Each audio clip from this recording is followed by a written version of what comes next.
आणि शिवप्रतिष्ठान हिंदुस्थान संघटनेनं आज जामखेड बंदची हाक दिली आहे। अहमदनगरच्या जामखेड तालुक्यातल्या रत्नदीप मेडिकल फाउंडेशन आणि मेडिकल रिसर्च सेंटरचे अध्यक्ष भास्कर मोरे यांना अटक होत नसल्याच्या निषेधार्थ हा बंद पुकारण्यात आला। रत्नदीप फाउंडेशनचे अध्यक्ष भास्कर मोरे यांच्याकडून विद्यार्थ्यांना अवाजवी फी घेतल्याचा आणि महाविद्यालयात विद्यार्थ्यांना मानसिक त्रास दिल्याचा आरोप आहे। हा आरोप करत 200 पेक्षा अधिक विद्यार्थी आणि विद्यार्थिनींचं जामखेड तहसील कार्यालयासमोर गेल्या 8 दिवसांपासून ठिय्या आंदोलन आणि उपोषण सुरू आहे। डॉक्टर भास्कर मोरे यांच्यावर जामखेड पोलीस स्थानकात गुन्हाही दाखल आहे, मात्र अद्यापही त्यांना अटक न झाल्यामुळे आज जामखेड बंदची हाक देण्यात येते।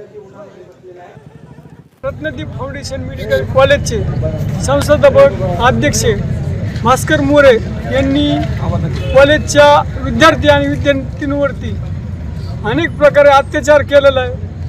पैशाच्या फीच्या मागणीतून त्यांची असणारी बस भाडं असेल, मेस भाडं असेल, अशा अनेक प्रकारे त्यांच्या संस्थेच्या यावरती असणारे विद्यार्थी आणि विद्यार्थिनी यांच्यावर मोठ्या प्रमाणात अत्याचार केलेला आहे। माझी विनंती की आज ह्या जामखेड शहरात रत्नदीप फाउंडेशनच्या नावाखाली चाललेला काळा बाजार तो SIT मार्फत चौकशी करून त्याच्यावरती गुन्हे दाखल झाले पाहिजे। सगळ्या अधिकाऱ्यांशी बोलल्यानंतर योग्य अशी कारवाई अधिकाऱ्यांकडून जेव्हा व्हायला लागली, त्याच्याच बरोबर अनेक असे विविध युनिव्हर्सिटीचे अधिकारी सर्वेसाठी सुद्धा येऊन गेले आणि त्यांची चर्चा मग तिथं असणाऱ्या अधिकाऱ्यांशी आम्ही करून दिलं। काही अधिकारी तिथं आले होते, पोलिसांच्या बाबतीतले अनेक विषय होते, कारण का मुलींचा विषय होता।